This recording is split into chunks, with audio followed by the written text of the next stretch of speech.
आज हम लोग हिमनद ग्लेशियर के बारे में बात करेंगे। ये ग्लेशियर जो है पृथ्वी में जो सूपे जल का भंडार है। एक तरह से ग्लेशियर से ही हम लोग सूपे जल का एक भंडार है। ये पृथ्वी में टोटल जो है जल का 98% लगभग जो जल होता है, 98%। सोचिए 98% है आपको जो है जो नमक से नमकीन जो लवण वाला जल है, जो समुद्री पानी है, वो 98% है। और जो बाकी सिर्फ 2% जो है, यही जो है हम लोगों का पीने लायक है पानी। तो ये 2% में भी आपको जो है ग्लेशियर के रूप में 70% आपको जो है ग्लेशियर के रूप में ही सुपेय जल हम लोग को मिलता है। ग्लेशियर है 70%, ये 2% का 70% है। और उसके बाद भूमिगत जल जो है वो 28% है। और आपको जो है नदी झील ये सब का 2% है। तो इस तरह हम देखते हैं कि ग्लेशियर जो है एक पृथ्वी का सुपेय जल भंडार है, हिमनद। अब देखिए हिमनद जो है किसको बोलते हैं हम? जो ये कोई आइस जो हम लोग समझते हैं बर्फ नहीं, इस तरह का नहीं, हिम क्षेत्र से निकलकर अत्यंत मंद गति से ये खिसकने वाली हिम राशि को क्या कहते हैं हम लोग? हिमनद। हिम की नदी, या आप बोलिए बर्फ की नदी। लेकिन नदी की तरह इसकी प्रवाह तीव्र नहीं होती है। ये नदी घाटी में ही बहती है, अपना कोई नहीं बना करके ये अब नदी घाटी में ही बहती है। तो इसको हम लोग याद रखेंगे। फिर हिमवाह जो है सो कैसे होता है? जो आइस कैप होता है, फिर आपको आइस शीट के रूप में मिलता है, आइसबर्ग के रूप में भी मिलता है। तो आइस कैप माने पहाड़ के ऊपर में आइस कैप के तरह होता है, टोपी के तरह। और आइस शीट का मतलब होता है जो हम लोग जैसे पृथ्वी है, हम लोग जानते हैं कि ये जो पृथ्वी में कहाँ पर मिलेगा हम लोगों को? जो उच्च अक्षांश जो है, यहाँ पर अंटार्कटिका, ये सब में आपको हिमनद सबसे ज़्यादा मिलता है। तो ये यहाँ पर आइस शीट मिलता है, चादर। इस तरह आइस शीट माने यहाँ पर हर जगह क्या है आपको? सुमेरु और उमेरु में यहाँ पर क्या है? जो शीट के रूप में मिलता है, चादर के रूप में। और फिर आइसबर्ग भी होता है एक। आइसबर्ग क्या होता है? जैसे पानी के अंदर में उसका 1/9, ये याद रखिएगा, 1/9 भाग जो है वो जल के, सिर्फ 1/9 भाग ही वो जल के ऊपर रहता है। तो सोचिए कितना जो है वो अपना जो है नीचे, जल के नीचे ज़्यादा रहता है और सिर्फ थोड़ा सा निकला रहता है। आइसबर्ग, आइसबर्ग बोलते हैं हम लोग उसको, हिमशैल। अब देखिए ये क्या है? यहाँ पर जो हिम क्षेत्र से निकलकर अत्यंत मंद गति से खिसकती है। ये बहुत ही कम इसका जो है तो नदी के तरह गति नहीं होती। अब याद रखिए इसमें एक पॉइंट, जो हिमरेखा। हिमरेखा क्या है? हिमरेखा, हिमरेखा का मतलब होता है जो काल्पनिक रेखा जिसके ऊपर जाने पर आपको क्या मिलेगा? हिम जमा होता है। तो इस तरह से हिम रेखा एक ऐसा, जिस रेखा के ऊपर यदि हम लोग जाएं तो वहाँ हिम जमा रहता है, और उसे हम लोग क्या कहते हैं? हिमरेखा। हिमरेखा से ऊपर मैंने आपको ग्लेशियर मिलेगा, इसको याद रखिएगा। ऑस्ट्रेलिया एक ऐसा महादेश है जहाँ पर कोई भी आपको अस्थाई कोई आपको जो है इस तरह का हिम क्षेत्र नहीं है ऑस्ट्रेलिया में। और आप देखिए अंटार्कटिका महादेश जो है वो पूर्ण रूप से हिमाच्छादित है, पूर्ण रूप से हिमाच्छादित है। और उसमें हिम की मोटाई 3 किलोमीटर से भी ज़्यादा है। सोचिए अंटार्कटिका में, अंटार्कटिका अभियान में जाता है आदमी, 6 महीना दिन और 6 महीना रात रहती है वहाँ। तो अंटार्कटिका में आपको समुद्र तल पर ही ये मिलेगा आपको ग्लेशियर, समुद्र तल पर ही। यहाँ जाने पर जो है वहाँ जो समुद्र तल है वहीं से आपको शुरू हो जाता है हिमनद। अब देखिए ये हिमवाह जो है 6 कार्य किस किस बातों पर निर्भर करता है? हिमवाह जो है उसमें क्या होता है? 6 कार्य करता है। उसमें किन किन बातों पर निर्भर करती है? तो हिमवाह की गति, माने हिमवाह की गति जितनी होगी तो किस पर डिपेंड करता है आपको? हिमवाह की गति। तो गति क्या है? जितनी गति होगी हिमवाह की वो उतना क्या करेगा आपको? उतना आपको जो है सो उसको काटेगा नीचे की तलहटी को।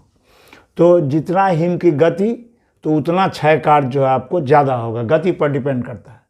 फिर आपको बर्फ़ की गहराई, बर्फ़ की जितनी गहराई होती है तो उतना प्रेशर डालेगा और उतना वो जो है सो अपर्दन करेगा, ये भी याद रखिएगा। तो बर्फ़ की गहराई पर भी डिपेंड करता है, बर्फ़ की गहराई कितना है वहाँ। उसके बाद आपको जो है वो वैली पर क्या करता है, जो जितना गहरा होगा उस पर क्या करेगा, प्रेशर डालेगा और वो जो है खुरचेगा भीतर से। तो और फिर चट्टान की प्रकृति, ये तो हर समय याद रखिए, मैं नदी में भी बोला था कि आपको चट्टान की, ये चट्टान जो है कैसा है वहाँ, प्रकृति चट्टान की कैसी है। यदि आपको कड़ा चट्टान है, कठिन चट्टान है, तो वहाँ पर क्या होगा, आपको क्षय कार्य कम होगा, और कोमल जो चट्टान होगा वहाँ पर क्षय कार्य बेसी। जैसे नदी करती है, हवा भी करती है, इसी तरह कोमल चट्टान को जल्दी से आपको काटेगा।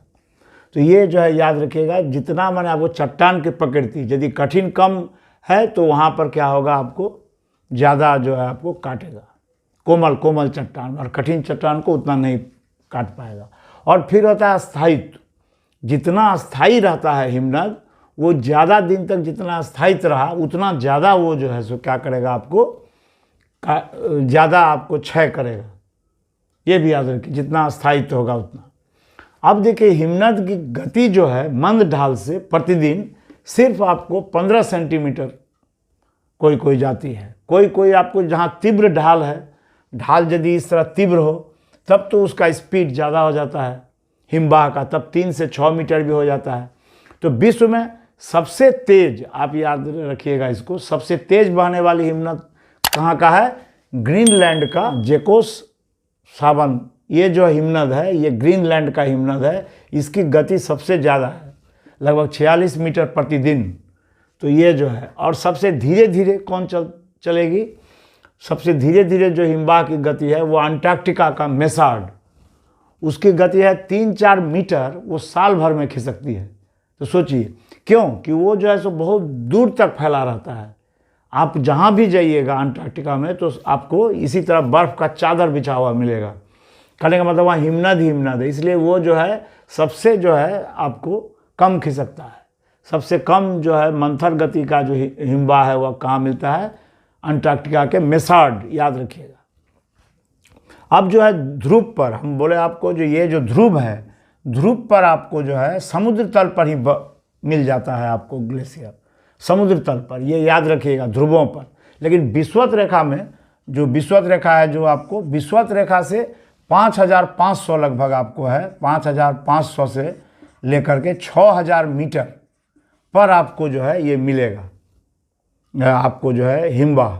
और यदि आप हिमालय पर जाइए, हिमालय, तो हिमालय पर आपको 4300 एवरेज जो है आपको 4300 मीटर 4300 मीटर पर आपको क्या मिलेगा, हिमालय पर आपको हिमवाह मिलेगा।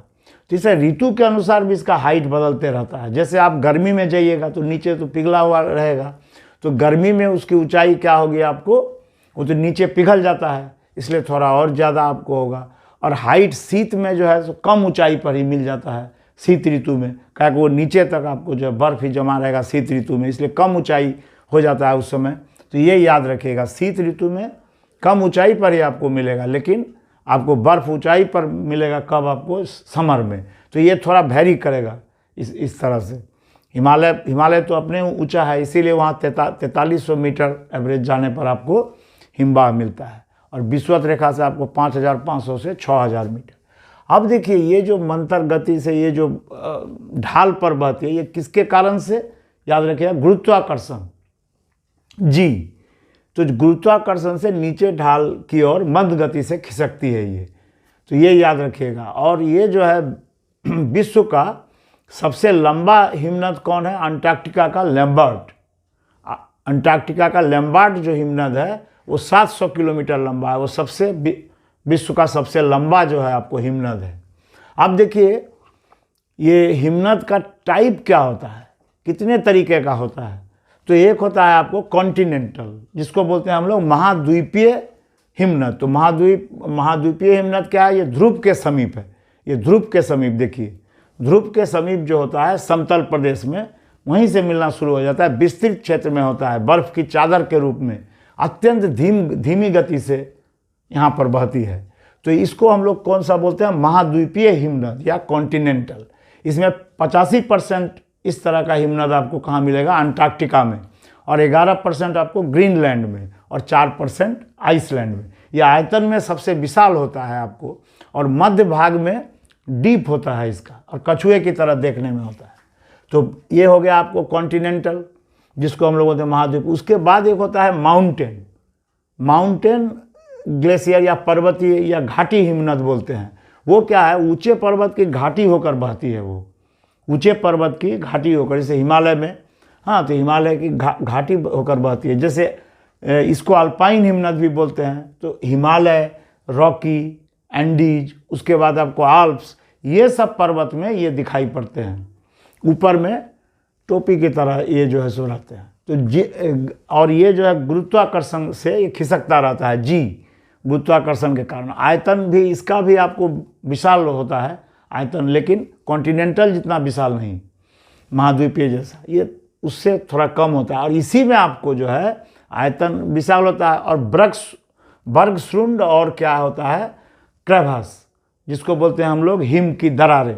तो ये हिम की दरारें इसी भाग में दिखाई पड़ती। किस तरह के हिमनद में, पर्वतीय हिमनद में ये दिखाई पड़ती है दोनों चीज़, बर्गश्रुंड और आपको क्रेवास, ये दरार।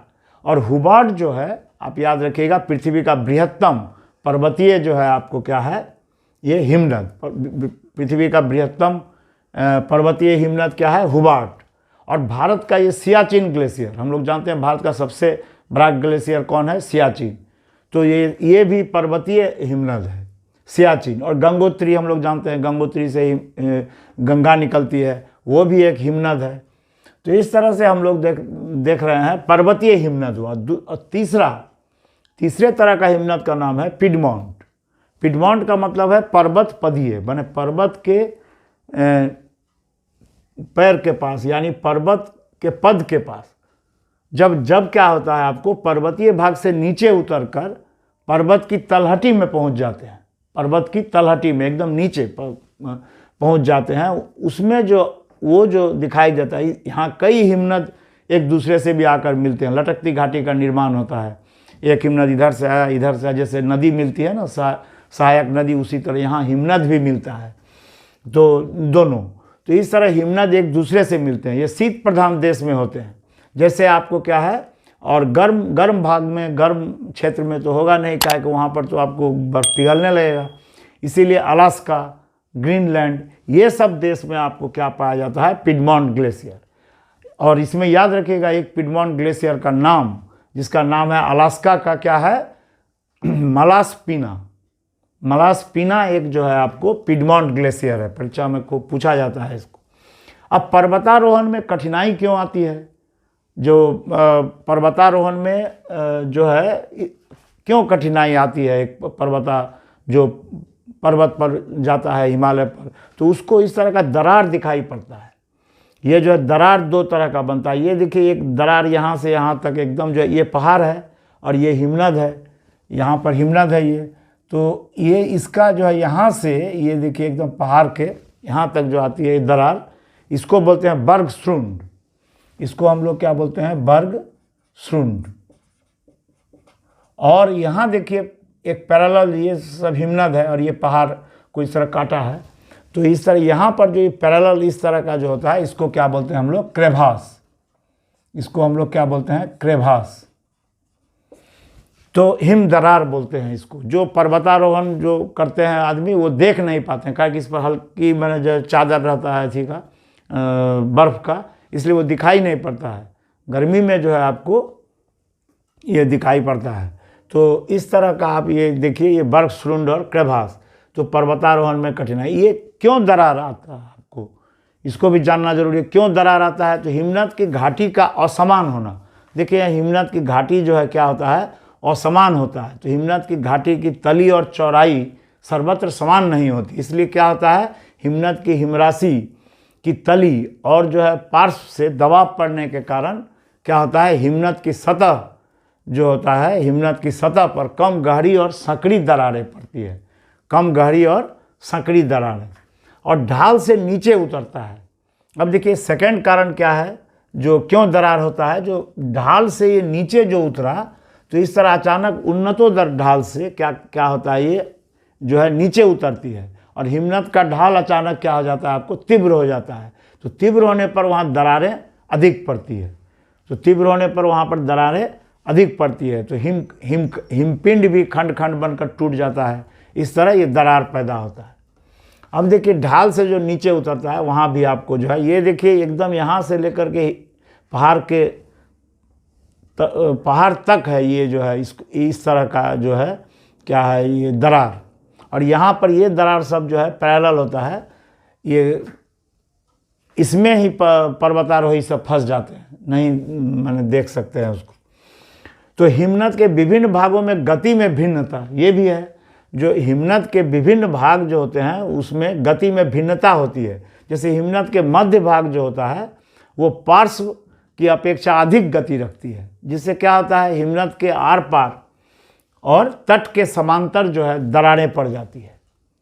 हिमनद के आर पार और तट के समांतर दरारें पड़ जाती है। इसी प्रकार हिमनद को क्या बोलते हैं हम लोग, हिमनद को ऊपरी भाग में तली की अपेक्षा अधिक गति होती है, ऊपरी भाग में जो होते हैं तली की अपेक्षा ज़्यादा गति होती है, जिससे हिमनद के आर पार में क्या होता है, मध्य भाग में दरारें पड़ जाती है। तो ये कारण है आपको क्यों मैंने ऐसा है, क्या कि ये तो इस तरह जा रहा है, तो यहाँ पर ज़रूर क्या होगा, आपको खिंचाव वगैरह, तो खिंचाव से ये जो है आपको तैयार होता है। क्रेवास किसको बोलते हैं हम लोग, हिमनद की सतह पर जो उत्पन्न होता है, जिसको बोलते हैं आर पार समांतर दरार। ये देखिए इसका समांतर इस तरह आपको ये दरार जो है, ये सब दरार जो पड़ी है, इसकी को बोलते हैं हम लोग क्रेवास। इसको बोलते हैं हम लोग क्रेवास, जो समांतर दरार, ये जो है कम गहरा होता है। और एक दरार को बोलते हैं हम लोग बर्गशृंड।